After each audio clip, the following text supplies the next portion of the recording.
Okay, today we are back with parenting expert and just overall life hack guru, Dr. Becky Kennedy. She is an online phenomenon. She also came out with a huge book last year called Good Inside. I'm really excited to talk to her and check in with her again, especially given her recent collaboration with Jonathan Haidt, who I'm a huge fan of. So we're going to talk about all of your guys' questions about parenting tips, balancing social media, how to stay confident and grounded in your parenting, and also maintain great open relationships with your kids. So let's jump right in with Dr. Becky Kennedy. I was trying to reflect on the last time you and I connected, which like my kids were at such different phases.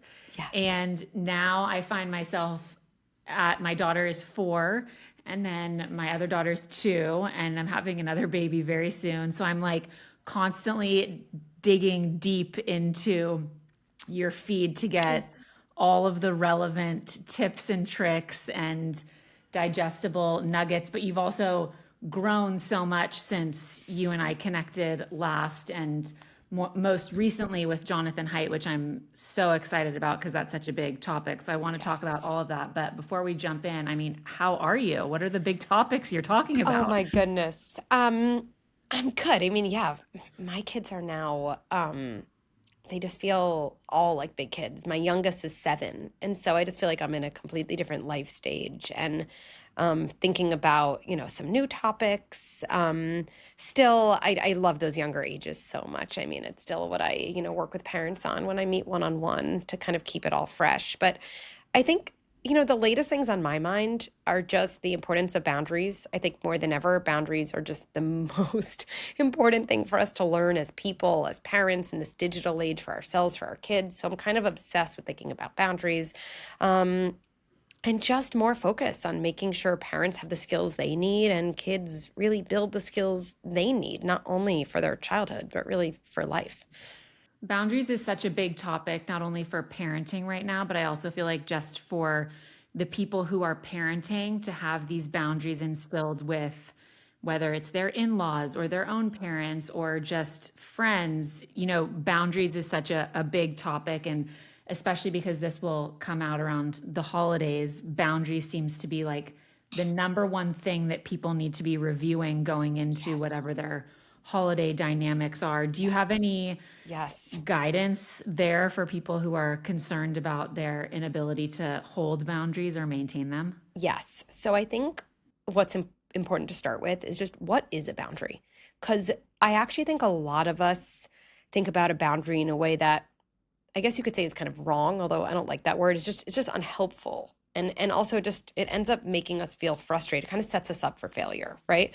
So if we're trying to build something, like build a boundary, I want to work on something, I think we all have to slow down always and say, wait, do I have kind of an accurate definition or sense of what I'm building? Or else I'm going to build in the wrong direction. It would be like building a building before you knew your blueprint Yeah. actually was accurate. So let's think about the blueprint for a boundary. Boundaries are what we tell people we will do, and they require the other person to do nothing. And I want to say that again and slow it down because this definition of boundaries is probably very different from how we think about boundaries. To set a boundary, right? What a boundary really is it something you tell someone you will do, and its success requires the other person to do nothing. So when we say to an in-law, I really need you not to criticize my parenting when I visit. That is a request, and we make requests all the time. But just to be clear, that is not a boundary. Am I telling my in-law what I would do? No, I'm asking them to do something. Does my success of my boundary require my in-law to do nothing? No, it actually very much requires them to do something. So it doesn't hit either part of the definition. If I want to set that boundary, which, a lot of us have to do, it would look and sound very different. It would sound like, hey, I know we have different thoughts about parenting. And the truth is that's okay. We don't have to be in agreement. In the past, when we've been together, I do feel like there's criticism coming my way. They're kind of questions, but they're more, criticism with a question mark. And I just want to tell you what's going to be different this holiday season. That stuff feels so bad to me. And honestly, it feels so bad to happen in front of, my son and your grandson, who I know you love, that if that starts happening, I will pick, whatever your son's name is, up from the room. I'll look at you and I'll just say, this is not a conversation I want to have right now. And I will walk to another room. And I'm just telling you that up front because in the past we've gotten to things about it. And I realize I actually haven't been clear with you about what I'm going to do on my side. And that's something I really want to let you know before we come for, the holidays. Now, what I'm doing there is I am regaining my power.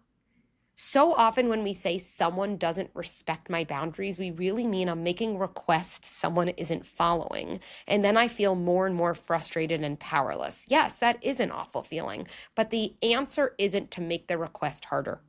The answer is to move from request to true boundary. And the next thing then, Katherine, I just want to say about setting true boundaries is people don't often like them. And that's not a reason not to set them. And it's definitely not a sign that we did a boundary wrong, right? A boundary really is a way of saying to someone, I want to be clear about kind of my rules for engagement in this relationship. I won't let myself engage with you in a way that's going to end up feeling awful to me and doesn't feel like a healthy relationship to me. So I'm going to do something new. And instead of just feeling angry after those things happen, I am actually going to not let those things happen as often, not only for my mental health, but actually because I want to preserve a relationship with you. The reason I would walk out with my son if my in-laws were criticizing my parenting is actually because I don't want to get into a screaming fight with my in-laws. And I don't want to scream later at my partner about his parents, right? So, but boundaries, while they don't feel great in the moment, they actually are about relationship preservation. It's telling someone, this is what I need to feel good about being in a relationship with you. There's this kind of idea that if you're somebody who sets boundaries or communicates boundaries, that you are the difficult one, or you are the one who's going to be changing the dynamic within a tradition or a moment or a holiday season, whatever a birthday, whatever the event is or the situation is, especially when people are coming into town, out of town, there's a lot of moving parts. Kids are also on high alert for a variety of reasons. How do you kind of avoid that label as being the one as a parent to want to communicate the boundary and want to be able to have that for the success of the event or your family function, but also feeling like you don't want to be labeled as the difficult one? Yeah, I think the first thing I want to do, and I think this is powerful for so many situations in our lives, is anytime we have a question where essentially the formula for the question is, how do I do X without Y? I mean this, but I'll just be direct. We have to upgrade our question, i.e., it's just not the right question to ask. Because we do this all the time. How do I go out to dinner with my friends without feeling guilty? How do I stick up for what I need in my marriage without making my partner upset? How do I set a boundary with my family without being labeled as difficult? They're impossible questions, every one of them. But a better question is, how can I speak up for my need and tolerate the other person's reaction? That is a really empowering question. How can I go out to dinner with my friends and tolerate my kids being upset? How can I speak up to my partner and tolerate, his or her reaction? How can I set boundaries with my family in a way that is as respectful and kind, but still strong as possible, and manage the inevitable response potentially in your family of, oh, you're being difficult. Now, all of a sudden, instead of my parents or my in-laws labeling me as difficult being a sign of, oh, I failed, I'm trying to do this without that label. Now, when it happens, I actually just have to do the second part of my job, which is just tolerating it and managing it. So I think that framework changes everything. And the second thing I just want to empower people with is I think there's a bigger question, which is, how much time do I spend in other people's minds managing their labels of me and their feelings about me? And can I try to reclaim some of that and come back to my own mind and think about how I talk to myself or what I know about myself? Because then What someone else does or does not label you, which sometimes they do, and sometimes we just worry they do, it just doesn't take up as big of a percentage of your time. And that's really where the freedom is. Yeah. I mean, I love that, reframing, especially at a time that, you know, people are already on edge with Yes. whether it's tradition, whether it's feeling like, oh, I miss old tradition, I miss, certain dynamics that are no longer. There's always, this time of year is always, I think, filled with so many different emotions. And then on top of it, you add little kids that are, you know, running around like crazy. Is there anything that you can offer to parents when it comes to maintaining the boundaries with their children, whether they're 2 years old, 4 years old, 15 years old? It's everyone's emotionally charged around the holidays. 100%. So, a couple things going to the holidays, I would say. Number one, just remember this is like my new mantra for myself: compassion isn't dangerous. Like, I always tell myself that because it's so easy to be so harsh on ourselves. Oh, I changed the rules. I gave my kids too many iPads. My kid's a disaster. Like when we're visiting my great aunt and I kind of wanted to impress her with my kid's behavior. And I just say, Becky, compassion for my kid. They're having a hard time. They've never been to their great aunt's house. Compassion for myself. I'm managing gifts and travel and my kids sleeping in new places and me not sleeping well. Like, let's just start with compassion. Parenting around the holidays, parenting in public, parenting around extended family feels hard because it is hard. It really is stressful. So let's just do that first. Second, I would say before the holiday season, I think carve out truly, it could be 4 minutes. It could be when you're showering, okay? Like of your time. Just say like, what guidelines and rules really matter to me during this time and I really want to stick with? Not to impress others, not because other people do or do not keep them, just for myself. And what do I actually want to let go of? Right? And that's really important because if not, we're kind of responding to these situations like willy-nilly versus, hey, I'm going to give my kid all the desserts they want on the family dinner. Like, I just don't care. Think about how many power struggles I could avoid by just saying, yep, sure, yep. Instead of, I think you're going to vomit, I did too much sugar, or whatever we all say. Like, what if I literally told myself, I am just giving myself permission to say yes to all of it. Now, I'm not saying that's something you specifically should do, but there's such freedom in saying to ourselves, I give myself permission. And by the way, I trust myself as a parent to know I'll get back on track. One holiday season does not have to define me. And so I think, what do I want to stick with and what do I give myself permission to let go of, to just make easier, to allow, right? And then the third thing I would say is we can avoid so many hard moments by previewing them with our kids. Right? I always remember when my oldest, who's now, which is crazy, 13, was I don't know, 1.5, 2, and I put him in his stroller and he just looks at me. He was a kind of mild-mannered kid, but he looks at me and goes, "Where am I going?" If that was my second kid, it just would have been this like massive tantrum without words, you know? But I think about that often as, oh my goodness, if I don't connect with my kid about what's happening in a day or a week, they have no idea. Like, they don't check my Google Calendar to be like, wait a second, it is about to be holiday time. When am I leaving? Am I flying or driving? Who are we seeing? Like, they have no idea. Right. And so often, a big reason for our kids' difficult behavior, we label something as not listening or being difficult, is actually our kid just being in the state of, where am I going? What is happening to me? I wish someone told me. And so a little bit of time of, hey, let's look at the calendar. Let me tell you what we're doing. Oh, we're going to your great aunt's house. Do you think for, holiday dinner, she's going to give you the same chicken nuggets you're used to? Yeah, probably not. Ooh, what's that going to be like to see new food? Ooh, if you don't want something, what's the way you can say it? Like, I'm actually just previewing, practicing, right? I'm kind of doing like a mini dry run. And I know it's so easy as a parent to be like, I don't have time for this, but I promise you, we all spend way more minutes managing the meltdown and the embarrassment at the great aunt's house. So like, we're going to spend the time reacting or preparing. Either way, it's time. And I think those three things, just a ton of compassion, a little bit of a checking in of what do I want to let go of and what really matters, and then can I connect with my kids about just a few things that are happening in advance, are three relatively doable things that can make a really big difference. It makes so much sense because if you think about us as adults, how we operate off of calendars and the idea that we would be able to take time to communicate, even if it's at breakfast. Like I noticed, even, kids are obviously so different in a family, but I notice, my oldest daughter likes to know what the plan is for the day or for the afternoon.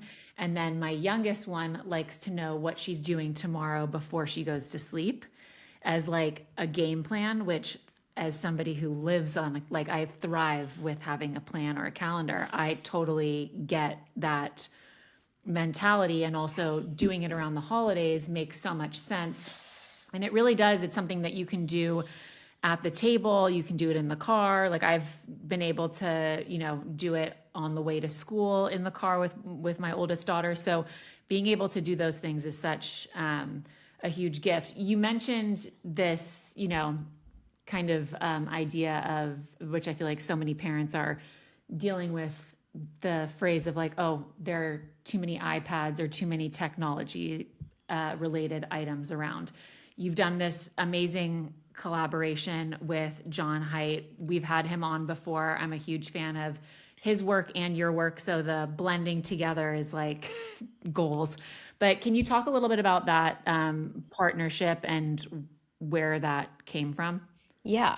I think John and I initially connected in real life on Oprah. I can say that now, Oprah, Yeah. like the Oprah. Like I really mean it with So the normal. utmost amazement and respect for, we had this live session with her about kind of, okay, what is the problem and is there a solution, right? Because I think one of the things John has done, unlike anyone else, is he's highlighted the problem and motivated people's energy and awareness Mhm. and motivation in a way that I just don't know anyone else who's done that in such a compelling way. His research, his language, his way of framing things is just really connected to like the zeitgeist of like where we are right now.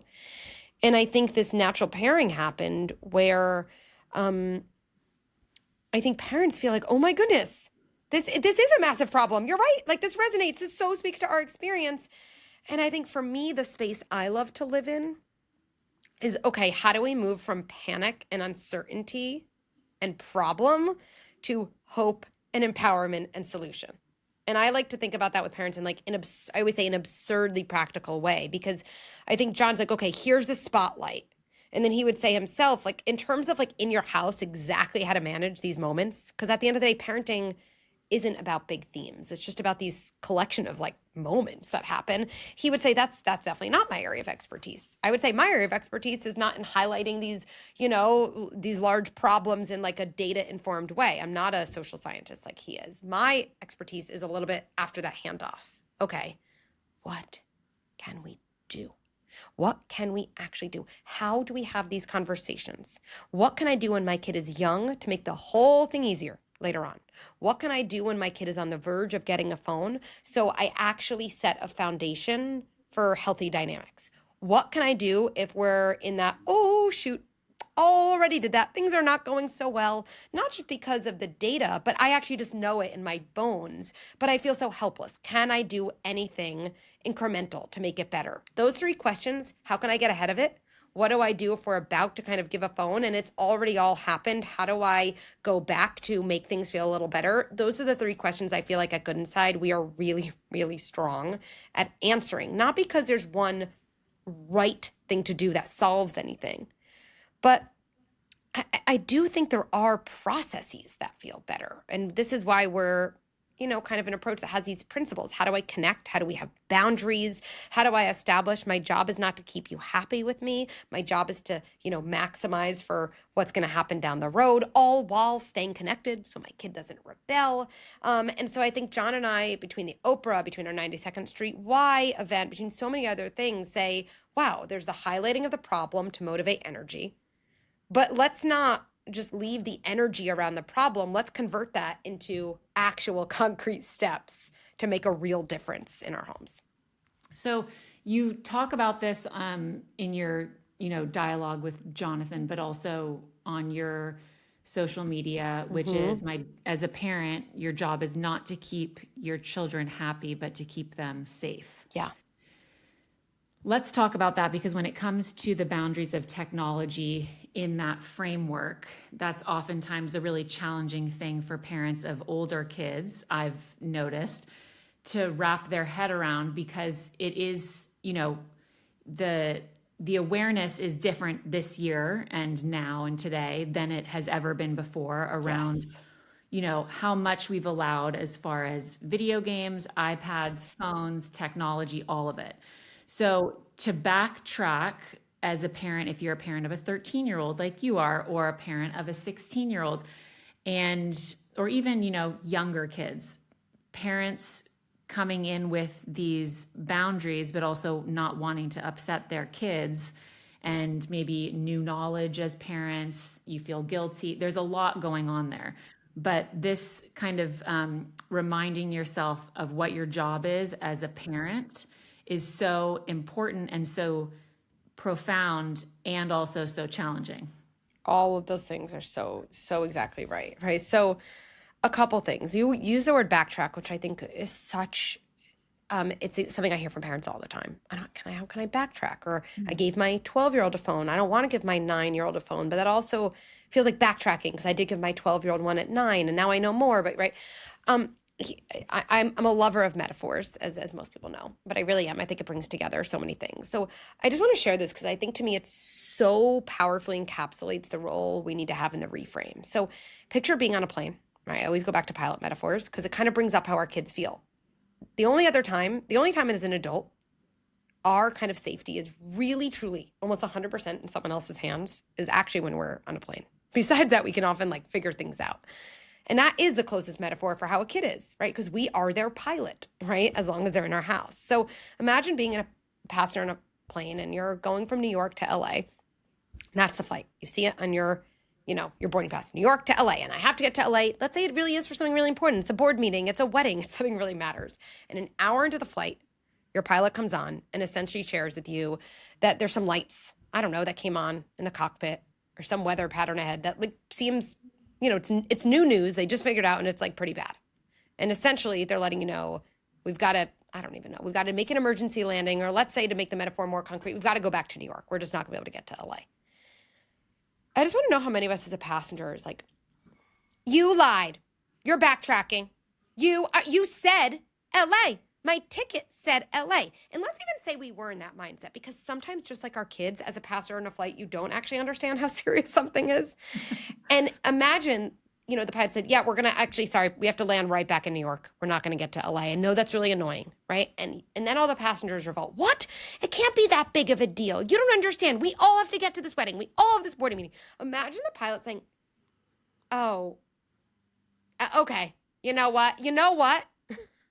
You're right. I'm so sorry. That's like so annoying. You're right. Let's actually keep going. Can you actually imagine how terrified you would feel as a passenger that you were able to convince the pilot to not make an emergency landing because of your protest?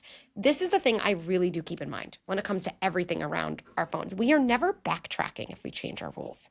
We are always doing the same thing, just like a pilot.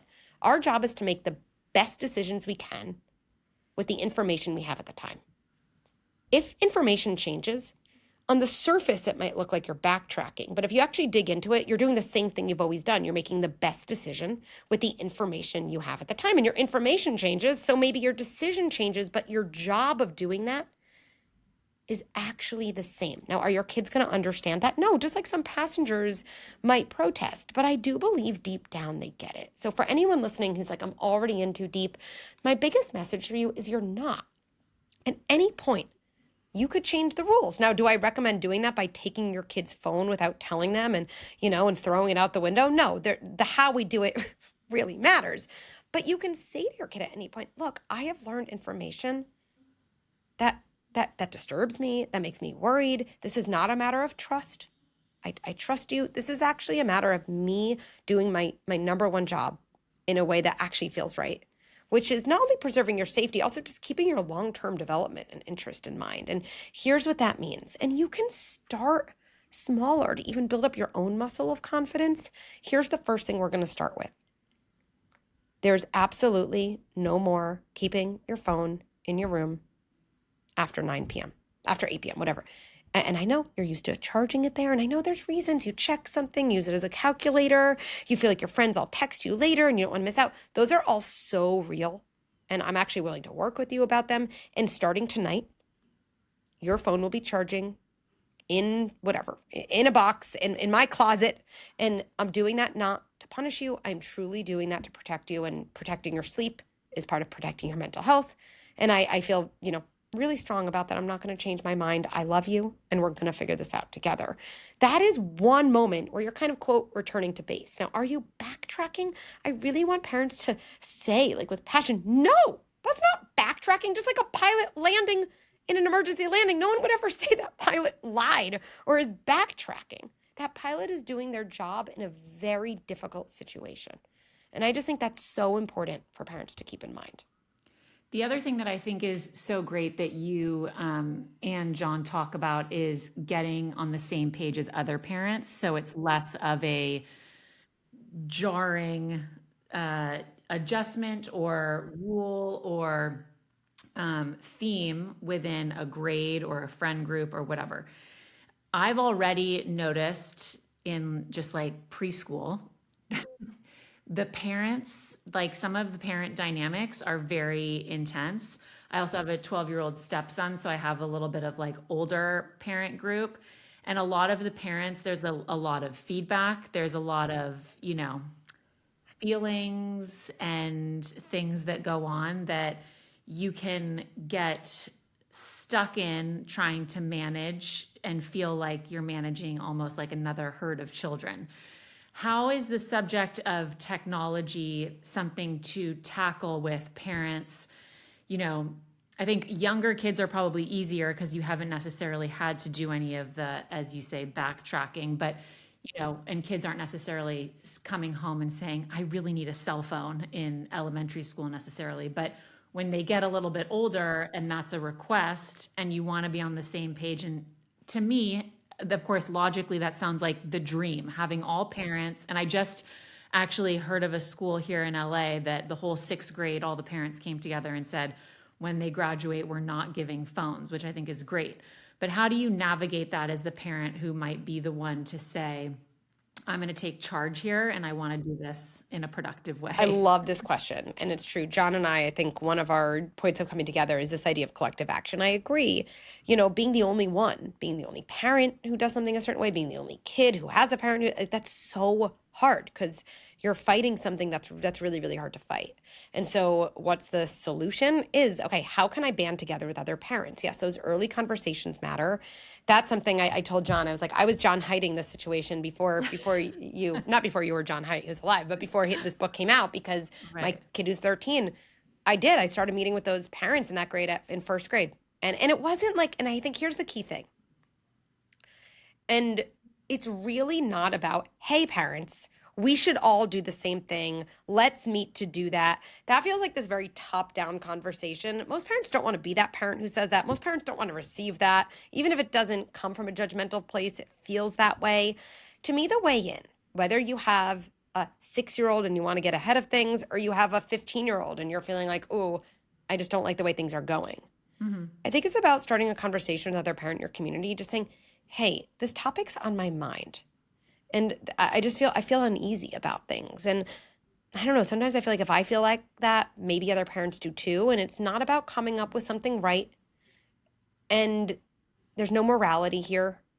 The truth is, and Katherine, this is the truth, we've been put in like an impossible situation as parents without like actual legislation. We are being asked to be the ones to manage something that like no one has figured out how to manage well and is bad for our kids, but also provides a function that's very real for them in their lives. So given that messiness, I just would love to get a couple parents together and see, do any of us have similar concerns? Do any of us wish we didn't do things we've already done? Has anyone figured out any small things that make a difference? I don't know. Is there a way to just come together and just learn and connect and be honest and totally non-judgmental together? And I don't know exactly what the outcome would be, but I have a feeling It's going to be something good. I know if I'm a parent receiving that conversation, that just feels like an invitation. It feels like a hug, right? And so I think that's the way I know I've approached these conversations. And then interestingly enough, sometimes we do have something that we say, let's say it is the thing where you have a kid who's 16 who charges their phone in their room and you're thinking, there's actually a million things I want to change, but I hear that's really something I need to do. Wouldn't it be so cool if you had 5 other parents where your kids are like somewhat friends, where you're like, your kid's like, oh, I have to put my phone away. And 5 of the kids on the text are like, oh, me too. Oh, okay. Then all of a sudden it's not only felt differently by the kid, your conviction in doing it, you're going to have this little text group to, say, okay, all right, anyone else about to do it? And how'd it go? Okay. 10 out of 10. Oh, yours was a 0 out of 10. Okay. Try it feels like now this movement, and I just want to say to parents also that there are probably some parts of parenting that kind of come naturally, right? There are so many parts of parenting that do not come naturally. And I just want us to be able to hold that. We've just been given this idea of instinct, like figuring out how to change the rules with your kid's phone. I just don't know many parents who are like, I just feel naturally like so equipped and amazing about the how to do it or how to give my kid a phone. And so that isn't something that comes naturally. This is something just like any area of life. Like we're like, oh, I want to have a garden. I'm going to take a gardening course if I want to do that. It's like such an important time to say, where are resources? I know we have a lot of resources in our app. Other people might get them through their school or through a website, but there's so many resources out there to move from intention to action.